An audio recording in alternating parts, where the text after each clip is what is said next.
صباح الفل يا جدعان. بصوا حطيت ثواني حطيت اللحمه في البريست. اوكي. و لحد يقنعني ان ده كيلو ممبار. بصوا غسلته وقلبته على ظهره وغسلته برده. بصوا شمعه بيضه. هو جاي لي نضيف بصراحه، بس طبعا انا حطيته في خل وملح وليمون كده عشان انا برضو بحب اشتري الحبه اللي انا هعملهم. انا كنت بقول هعمل نص كيلو، بتخيل ان انا هعمله كله، يعني هو كله نص كيلو اساسا. مش عارفه ليه هم بيقولوا على انه كيلو، ما علينا يعني. بس وادي المحشي اللي انا حشيته امبارح وخلاص كده. هنشوف هنعمل ايه تاني. استنى اصبح عليكم. صباح الفل يا حلوين. عاملين ايه؟ شوف ورانا نوعين اهي ظاهرين اهو. خلصت بقى اللي ورايا بسرعه، يعني استنى اوريكم كده. بصوا بسلق اللحمه. بصوا يا جماعه، حد يقنعني ان ده كيلو والنبي، عشان انا مش مقتنعه. طبعا ما علينا يعني. غسلته وقلبته بصراحه، هو جاي لي نضيف. غسلته وقلبته وحطيته في ميه بملح وخل وليمون. ما علينا. وجاهزين. هعمله دلوقتي. انا كنت عايزه اعمل نص كيلو، بس الكميه كده يعني بتقول كيلو، بس هو بصراحه انا وابني بس اللي هناكله يعني. فبرضه هشوف على حسب انا هعمل ايه، عشان مش عايزه. مع ان انا لو سلقته كله عادي جدا، لان بيتسلق وممكن اشيله في الفريزر مفيش مشكله. الحله دي طبعا بتعمل صوت عالي معلش، بس بتنجزني قوي في اللحمه. بس يعني هخلص بس النوعين الجميله دي وخلاص على كده. انا بس مش عارفه انتوا الصوت وصل لكم ولا ايه. ماشي، عشان صوتها عالي جدا. حطيت بقى هنا شويه توابل كده يعني، وهبدا احشي الممبار. اول ما هتغلي هحط فيها الممبار. طبعا خلاص يعني خلصت الشغلانه. هشوف بس لو هعمل شوربه لسان عصفور او حاجه. هعمل البنجر يا جماعه، انا بحبه جدا وبشتريه واسلقه وافرزره. يعني ممكن اعمل السلطه دي. انا ليا سلطه في دماغي النهارده كده بفكر اعملها يعني. بس خلاص يعني. بصوا لما يعني ده انا بستصعبه قوي. ده يعني اكتر حاجه بستصعبها في الحياه الكرنب، حتى اكتر من ورق عنب. مش عارفه ليه، بس حاسه ان انا بقيت شاطره في السيكه. قولوا لي انت شاطره بقى. الشوربه دي على فكره احنا بنحبها انا وابني برضو، لان انا وابني اللي بناكلها. وعندنا في بيت بابا برضو بيحبوها. حطيت ايدي على صمام الامامه عشان الصوت. هنشوف بقى هنعمل ايه تاني يعني. هبدا بقى اعمل احشيه.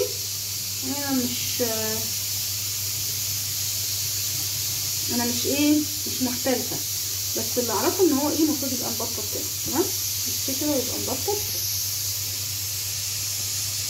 هو سهل يا جماعه يعني، مش محتاج احترافيه يعني. ندخله من جوه كده. بصوا انا زودت هنا عليه طماطم وقرن شطه. انا ما بحطش في الخلطه ولا حتى مامتي بتعملها، بس شفتها على النت بصراحه قلت اجربها يعني. دايما يزودوا عليه طماطم وشطه وكده، فاشوف يعني طماطم بالاخص بيقطعوا طماطم. ممكن نشوف ايه بوجهه نظرهم يعني. بس بصوا البطء قاعده كل ده في واحده. كان زمان ماما خلصت 10 بس كده. بصوا الكميه اللي انا عملتها بقى هبدا احطها. تهيألي انها نص الكميه يعني. تمام. بصوا ماما بتعملهم كلهم كده اساسا، انا بقى عاملاهم صغيرين شويه. جماعه حديثه ما فيهاش حاجه يعني.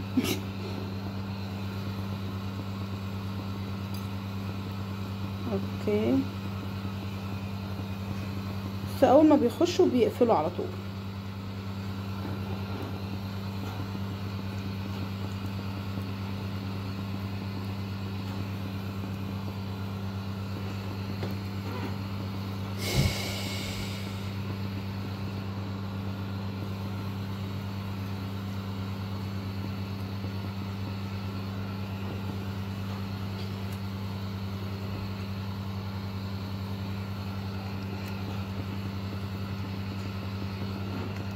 بس كده. وهسيبهم بقى نص ساعه كده او ساعه الا ربع، بعدين اشوف ايه الوضع بقى.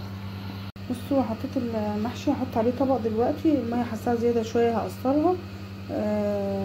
اول ما هيبدا ينشف هحط عليه سمنه او اي ماده دهنيه يعني، عشان هو المفروض يعني هو المحشي بيحب الماده الدهنيه كتير يعني. بس بصوا انا خفضت الميه شويه. تمام، اظن واضح يعني. اول ما الميه تنشف شويه هبدا بقى زي ما قلت لكم احط الماده الدهنيه عشان يبقى بيلمع كده وجميل يعني. بس هغطيه دلوقتي بقى واحطه.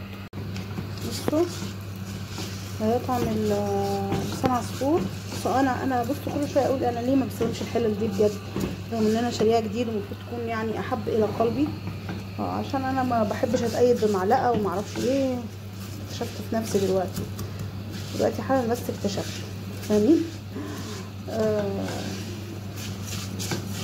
المهم يعني انا بحب احمره قوي تمام. ما اعرفش بحسه احلى يعني.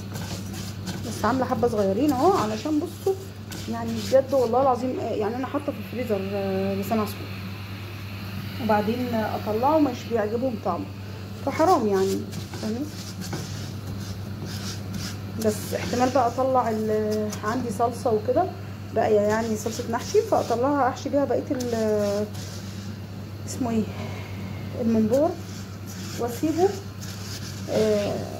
يعني لو ابني حب بقى ياكله او حاجه يعني هو اكتر حد بيحبه يعني شعبي غير ابني التاني ما يحبوش ولا باباه بيحبه. انا بحبه طبعا بحبه جدا. بس بصوا حطيت اللحمه والبتاع اللي هياكله دلوقتي احمرها لهم ماشي. ده كميه الممبار كلها على فكره. بس ايه ده ايه اللي هياكلوا دلوقتي هحمر لهم بقى اللحمه بالاخص بتجلد كده لو اتحمرت بدري عن ميعادها. فهحمر الممبار. انا بحمر الممبار بالسمنه يا جماعه مش بحمره بالزيت وانصحكم يعني اللي بيحمروه بالزيت يجرب كده بالسمنه هيلاقي فرق شاسع بجد يعني. ما بقرف منه لو بالزيت مش باكله على فكره. لو لقيته عند حد بالزيت ما باكلوش خالص اساسا. هخلص التحمير كده بتاعي بقى واوريكم المنظر النهائي. بصوا ده المحشي بتاعي كله قلبته في صينيه في حله في صينيه ماشي. وعملت السلطه بتاعتي. بصوا مش عارفه انتوا واخدين بالكم ولا لا هي فيها بنجر. بعتمد بنجر في الفتره دي. وانا كنت خليت شويه اسمه ايه كرنب وحطيته في السلطه وبصل وطماطم كده يعني. سلطه جميله على فكره. احط ملح وشويه ليمون وملح وفلفل وشويه ليمون يعني. في ناس بيحطوا سكر بس انا هكتفي بالسكر اللي في البنجر بصراحه. خلاص بقى خلصنا الاكل بتاعنا. ادي الشوربه. بس بصوا هما فردين اللي هياكلوا هو يعني الولدين هياكلوا وباباهم بقى مش حطيتهم بقى طبق شوربه. وثانيه واحده كنت بسخن شوربه الممبار برضو سبت لنفسي حبه صغننين يعني. بحب اتقلها مش عارفه ليه وصفتها طبعا من اي حاجه كانت فيها. وادي شوربه لسان عصفور. ادي المحشي طبعا هيرجع نصهم كل واحد يعني. واللحمه بتاعتهم بقى والممبار برضو دي كل كميه الممبار اللي انا عاملاها يعني. هاخد انا مثلا حبه وهو حبه يعني. بس خايفه يكون اتحرق مني شويه ولا حاجه لانه مش هياكلوا. لو اتحرق مني مش هياكلوا. في 2 3 هنقي له انا الحاجات الكويسه يعني. بس ايه رايكم؟ اكله شتويه تمام. هحط بس ليمون هنا وهنا وهنا ما حطيتش ليمون خالص. بس ده المخلل اللي انا عاملاه امبارح بس كده.